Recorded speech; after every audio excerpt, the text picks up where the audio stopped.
Welcome to the first of 4 brief video tutorials that have been prepared to assist in the case study challenge Native Son. Now, Native Son should look like this to you, right? I have printed it out here on paper. Before we move off of this slide, just a quick note. If you haven't actually read Native Son yet, the rest of this video probably is not a good use of your time. It's been prepared assuming that you have read the assignment. Now, if you have read the assignment, you've highlighted it, and you're like, I don't know what to do next, you're actually in a really good zone, because that's what we're going to talk about in this particular first video. We're going to go over the major points of the story that we've been told, and that feeling of like, well, what am I supposed to do to get started on this? By the end of the video, I'm going to discuss a process called dashboarding, which I think that you might find quite helpful. Now, first off, here at the beginning, Native Son. Oh, congratulations! You are on the production staff of a major feature film, science fiction, that has just been green-lighted. You have been commissioned to create the rough cut filming schedule. Now, that is a problem of project management, and this whole case study challenge here is an example of a problem in project management. What in particular, though, is a rough cut filming schedule? This thing that you have to draft for yourself and then upload to our project website for full credit. Okay, a movie consists of hundreds of tasks, scenes, technical things that need to be done. You're not going to be planning for hundreds and hundreds of tasks. There's some actually good news there. Hundreds of individual scenes and other details have been simplified into larger and fewer work segments, consolidated, aggregated. Accurately planning the timing of these blocks of works provides an estimate for how long the project will take. Right, and that's actually why everybody's looking over your shoulder waiting for you to finish the rough cut filming schedule, because at this point that you've got the green light for the movie, usually one of the first things that needs to be done next is your production company needs to buy what's known as completion insurance, and you need to provide an estimate to the insurance company of how long it will take you to finish all these tasks so that you create something that will actually earn the money back. That's their degree of risk exposure. Oh, now, does this look familiar? Right, this is a page from the case study. These are the 73 work segments that represent a simplification of the hundreds and hundreds of scenes and whatnot that need to be finished. Oh, and this is a project network. This is a project network just like any project network you've ever seen, like in a textbook. The shapes, their nodes, their actual activities. On this particular diagram, they've been numbered, but there's a table in the case study where you can look up the meaning of each one of them. And actually, as you're looking at this particular diagram, there's another way to quickly decode what you're looking at. If it's a circle, and it says it on the diagram, if it's a circle, it's filming scenes, and if it's a square, it's not filming scenes. It's like something technical.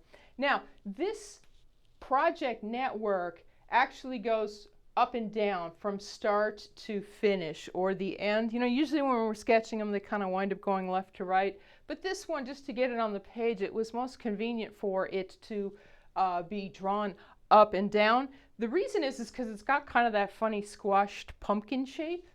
Where is that shape coming from?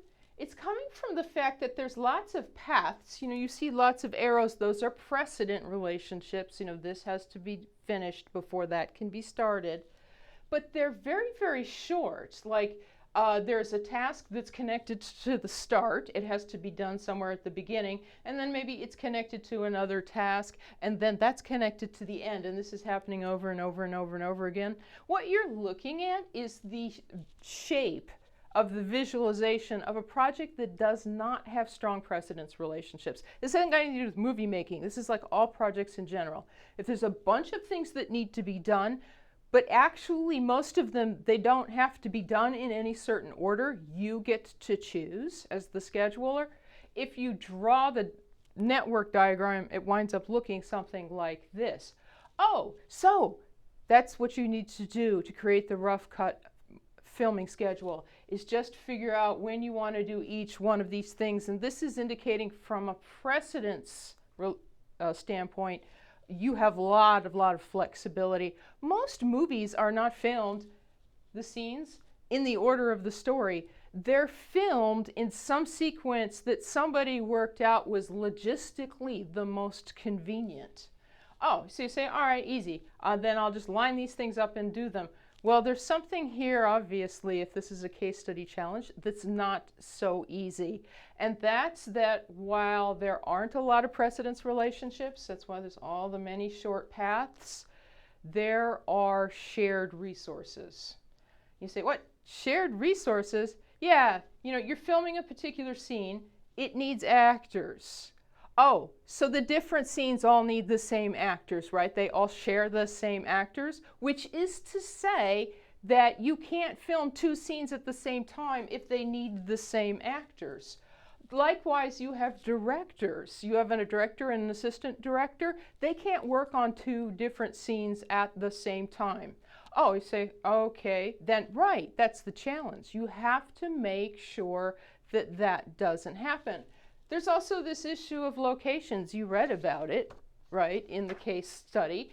Two different things can't happen on the same spot at the same time. So when you lay out the filming schedule, you better be sure that that doesn't happen.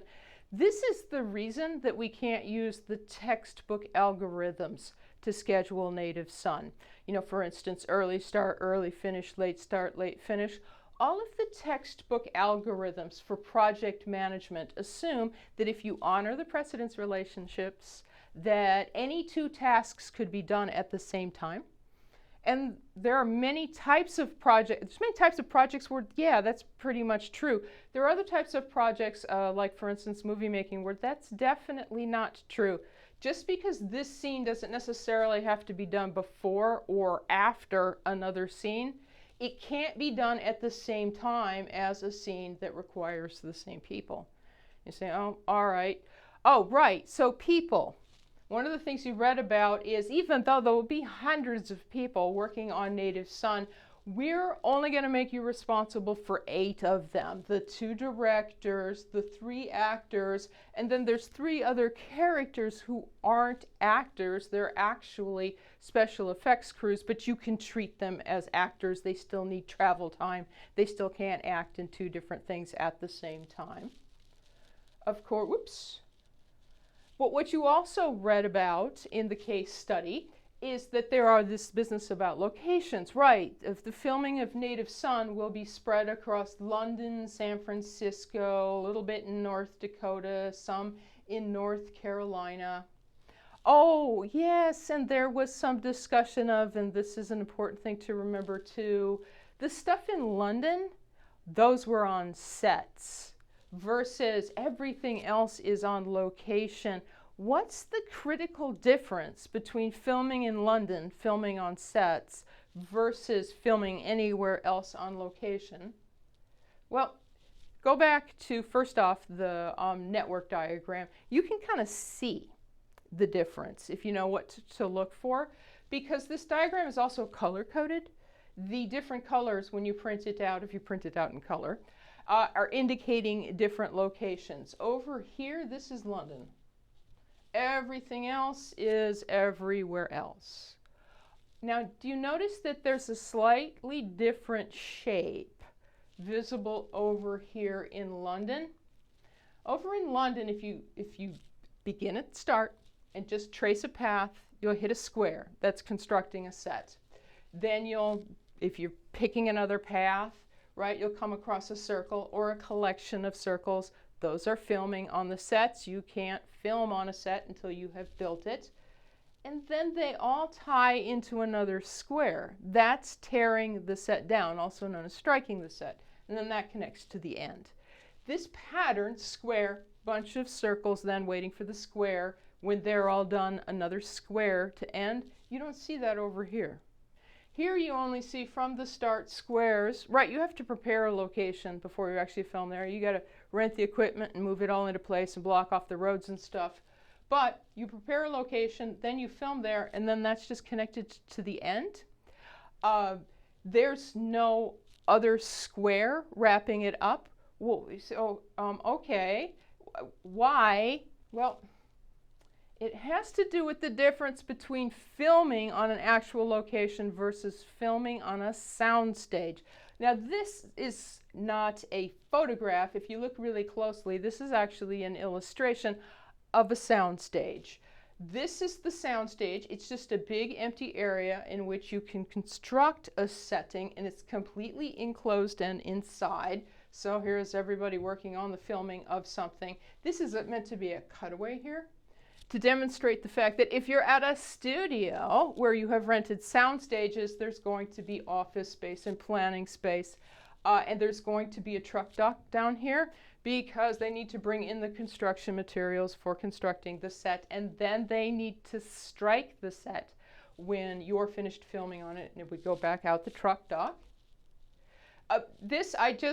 I'm not promoting like this particular studio. I just got this with Google. It was one of the first links. It's a studio in Arizona, Colossal Film, and so I clipped their landing page because generally if you want to make a movie, you're going to hire a studio. You are going to sign a contract with the studio, and you can see that this particular studio, one of the things they're advertising is short movie production. They have a series of sound stages that they will rent you. They also specialize in consulting on locations, in particular Arizona and the Southwest. Okay, now wait a minute. What does this mean to you in creating the rough cut filming schedule? Because you're already told that we've already picked the studio, and it is this Lamplight Studios in London. Okay, well that's what we're going to be working when you're creating your rough cut filming schedule. Another important thing to remember is you're only renting 3 sound stages. And you say, okay. You have 3 of these big warehouse areas in which to construct a set. You say, well, why is that important? Because you have 5 sets. You only have 3 sound stages. So don't plan on building all 5 sets all at once. There's no place to put 5 sets. That's why it's important to know in the case of London, when you do plan to tear all this stuff down and clear it out, because you can make room for another set. Of course, you have people to keep track of. You don't want to have them 2 places at once. And you have all of these different locations that you're working across. So another thing that you read about in reading Native Son is, oh, I have to remember travel time because I'm trying to determine when to do what. And some people are going to have to move between locations, and you need to leave them time to travel. Now, how are you going to remember all this? How are you actually going to craft a beautiful and breathtakingly efficient rough cut filming schedule for Native Son?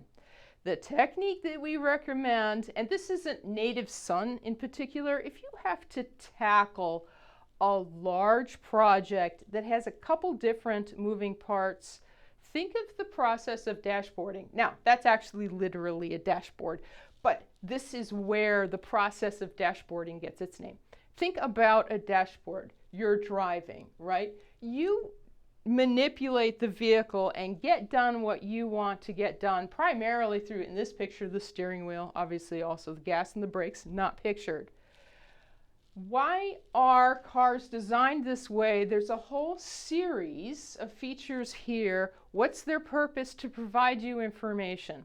Information that you need while driving. Not all the time. You don't drive, or I hope you don't drive, staring at the speedometer all the time. You're watching where you're going, right? But nonetheless, if you need to consult it, right, there's the speedometer. You definitely don't look at the gas gauge the entire time that you drive, but that is also somewhere very close by, so that you have all of these important sources of information, different pieces of information that are right there handy. You know where they are when you need them.